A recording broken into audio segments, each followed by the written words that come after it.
नमस्कार मंडळी. श्री गणेशाय नमः. वर्षाच्या सुरुवातीची सर्वात मोठी अंगारक संकष्टी चतुर्थी. अंगारकी संकष्टी चतुर्थी म्हणजे संकटांचा नाश करणारी चतुर्थी मानली जाते.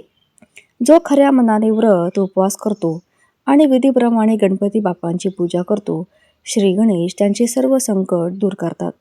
तसेच जी व्यक्ती ही अंगारकी संकष्टी चतुर्थीचा उपवास करते, त्याच्या सर्व मनोकामना पूर्ण होतात. संकष्टी चतुर्थी जर मंगळवारी आली असेल तर तिला अंगारकी संकष्टी चतुर्थी म्हणून ओळखलं जातं आणि ती अत्यंत शुभ देखील मानली जाते.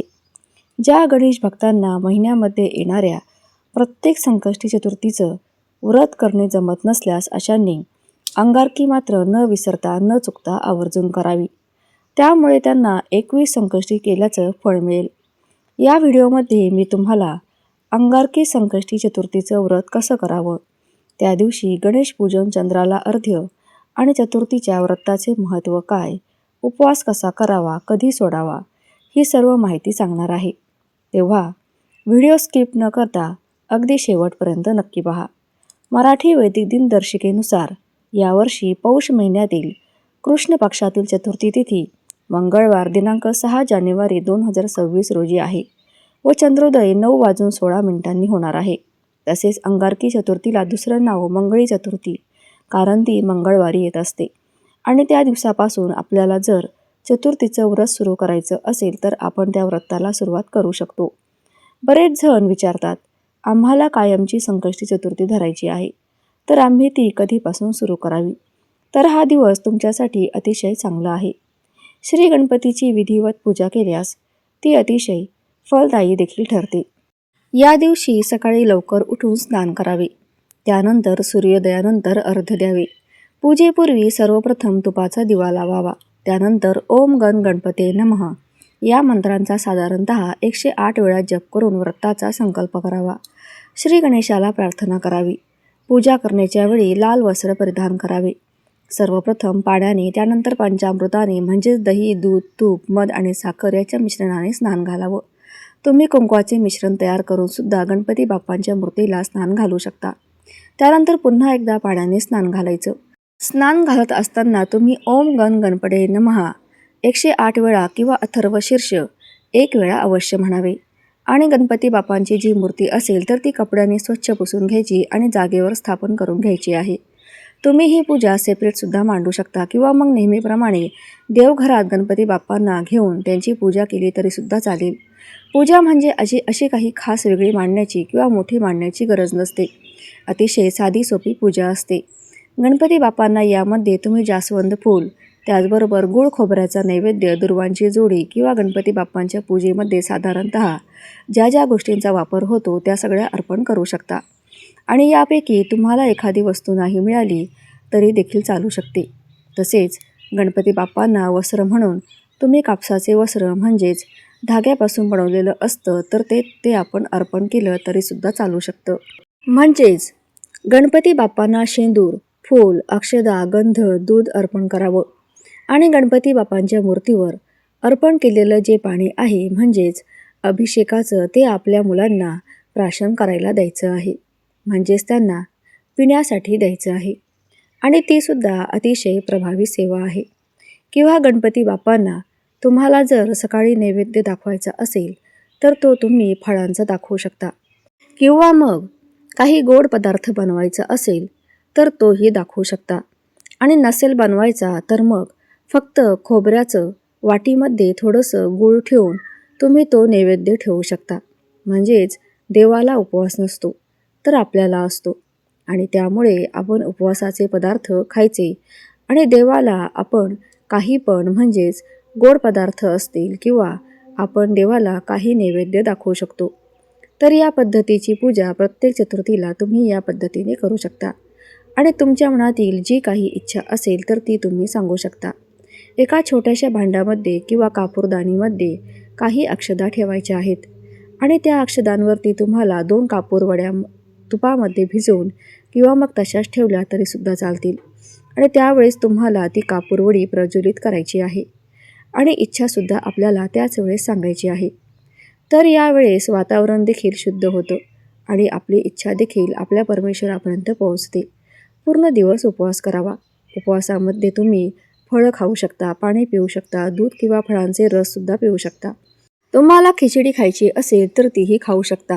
पण खिचडीमध्ये सैंधव मिठाचा वापर करावा. फक्त भगर खाऊ नये. भगरसुद्धा वर्ज्य आहे. व्रताच्या सर्व नियमांचं काटेकोर पालन करावं. तसेच या दिवशी तुम्ही गरजू लोकांना दान किंवा धान्यदान करू शकता, जेणेकरून ते त्यांचा उदरनिर्वाह त्यातून करू शकतील. आणि दान करताना शक्यतोवर ते गुप्त करावं, कारण गुप्तदान हे सर्वश्रेष्ठ दान असं म्हटलं जातं. तर हा नियमसुद्धा पाळा. या दिवशी गाईला अन्न किंवा हिरवा चारा खायला द्यावा. या दिवशी शक्य असेल तर एखाद्या गोशाळेला देणगी द्यावी. मात्र संकष्टी चतुर्थीचा उपवास करताना जमिनीखाली उगवलेले जे पदार्थ आहे ते खाल्ले जात नाहीत. उदाहरणार्थ गाजर, मीठ, मुळा, कांदा, लसूण हे खाण्यास मनाई केली आहे. ते खाऊ नये असं सांगितलं आहे. फणस किंवा फणसाची भाजी किंवा फणसापासून बनवलेले कोणतेही पदार्थ या दिवशी खायचे नाही. त्याचबरोबर कोणत्याही उपवासाच्या दिवशी घरामध्ये मांसाहार आणि मद्यपान पूर्णपणे वर्ज्य सांगितलेलं आहे. तर अशा या पवित्र दिवशी आपण आपल्या घरामध्ये किंवा बाहेरसुद्धा आपण या दिवशी नॉनव्हेज खायचं नाही. जरी आपण या दिवशी उपवास करत नसलो तरीसुद्धा आपल्या घरामध्ये या दिवशी मांसाहार बनता कामा नये.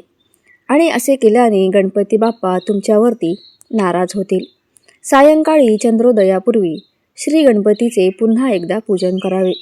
संकष्टी व्रत कथेचं किंवा अंगारकी व्रत कथेचं पठण करावं. ते सुद्धा खूप महत्त्वाचं आहे, कारण व्रत म्हटलं की त्यांची कथासुद्धा वाचणं आलंच. सायंकाळच्या पूजेवेळी तुम्ही गणपती बाप्पांना चंदनाचा किंवा कुंकवाचा गंध लावू शकता. 21 मोदक किंवा मोतीचूर लाडवांचा नैवेद्य दाखवू शकता किंवा खिरापतीचा नैवेद्य दाखवू शकता. खिरापत या शब्दामध्ये सगळं ख अक्षरापासून पदार्थ येतात. त्यांचा वापर होतो, जसे की खारीक, खोबरं, खडीसाखर, खसखस आणि यामध्ये अजून काही ख वरून पदार्थ असेल तर ते देखील तुम्ही दाखवू शकता. एवढे सगळे पदार्थ खिरापतीमध्ये वापरायचे नसतील तर तुम्ही फक्त खडीसाखर आणि खोबरे वापरू शकता. फक्त नैवेद्य दाखवताना आणि उपवास सोडताना तुमच्या अन्नपदार्थामध्ये कांदा लसणाचा वापर करू नका. तामसिक पदार्थ म्हणून कांदा लसणाकडे बघितलं जातं. या दिवशी सात्विक अन्नपदार्थ खा, जसे की वरण भात, तूप, भाजी पोळी अशा प्रकारचं अन्नग्रहण तुम्ही करून उपवास सोडू शकता. जर शक्य असेल तर या दिवशी सायंकाळी मात्र गणपतीला त्यांच्या आवडत्या मोदकांचा नैवेद्य 5, 7, 21 तुम्ही विषम संख्येमध्ये मोदकाचा नैवेद्य गणपती बाप्पांना दाखवू शकता. आणि त्यामुळे तुमच्यावरती गणपती बाप्पा प्रसन्न होतील. तसेच उपवास सोडताना देखील मोदक खाऊन उपवास सोडावा असं म्हटलं जातं. हे चतुर्थीचं व्रत केल्याने आपल्या कुंडलीतील मंगळ ग्रह मजबूत होतो. या दिवशी मनोभावे गणेशाची पूजा केली तर सर्व विघ्न संकटे दूर होतात, सुख समृद्धी प्राप्त होते. असे हे विघ्नहर्ता बुद्धीची देवता श्री गणेशाचं हे व्रत अत्यंत प्रभावी मानले जाते. या दिवशी तुम्ही गणपती बाप्पांबरोबर हनुमंताची देखील पूजा केली तर ती सुद्धा फलदायी ठरते. या दिवशी व्यक्तीने शेंदूर, टिळा लावल्यास कुंडलीतील मंगळ ग्रहाचा दोष दूर होतो. या दिवशी गणेशांसोबत चंद्राची पूजा करण्याची परंपरा आहे. त्याशिवाय हे व्रत अपूर्ण आहे. चतुर्थीच्या दिवशी आपल्याला पूजा करून चंद्रोदय झाल्यानंतर चंद्रदेवाची पूजा करून मगच आपल्याला उपवास सोडायचा आहे. आपण श्री गणेशाची देखील पूजा करायची आहे. गणपतीला धूप, दीप, नैवेद्य दाखवायचा आहे. आरती करायची आहे. चंद्रोदयाची वेळ पाहून आपण चंद्राची देखील पूजा करायची आहे. चंद्राला अर्ध जल अर्पण करायचं आहे. हळदी कुंकू अक्षदा अर्पण करायचे आहेत. नमस्कार करायचा आहे. नैवेद्य दाखवायचा आणि मग आपल्याला अन्न ग्रहण करून उपवास सोडायचा आहे. चंद्रोदय होण्याआधी उपवास सोडू नका, नाहीतर उपवासाचं फळ मिळणार नाही. गणपतीला नैवेद्य दाखवताना त्यामध्ये तुळशीचा वापर अजिबात करू नका किंवा पूजेतसुद्धा तुळशीचा वापर करू नका. तर ही मोठी चतुर्थी आहे. त्यामुळे तुम्ही दिवसभरामध्ये आपल्या जवळपास कुठे गणपतीचं मंदिर असेल तर तिथे जाऊन तुम्ही गणपती बाप्पाचे दर्शन घेऊ शकता. तुम्ही चतुर्थीचा उपवास सोडताना एखादं गणपतीचं मंत्र देखील म्हणू शकता किंवा मग आपण गणपतीची आरती करत असतो, आरती जरी केली तरी पण चालेल. तसेच दिवसभरामध्ये गणपती अथर्वशीर्ष, गणपती स्तोत्र, गणपतीचा जप, ज्या काही गणपतीच्या सेवा असतात तर त्या अवश्य करा. एकदा तुम्ही अंगारकी संकष्टी चतुर्थीपासून संकष्टी चतुर्थी जर सुरू केली तर ती तुम्हाला कायमस्वरूपी धरावी लागते. जर तुम्ही काही ठराविक संकल्प केलेला नसेल, जर की 11 करायच्या, 21 करायच्या, बाकी तुम्हाला कायमस्वरूपी जर हे व्रत करायचं असेल तर तुम्हाला ही चतुर्थी मोडता येत नाही. आणि कधी मोडलीच तर पुन्हा अंगारकी चतुर्थी आल्याशिवाय तुम्हाला उपवासाला सुरुवात करता येत नाही.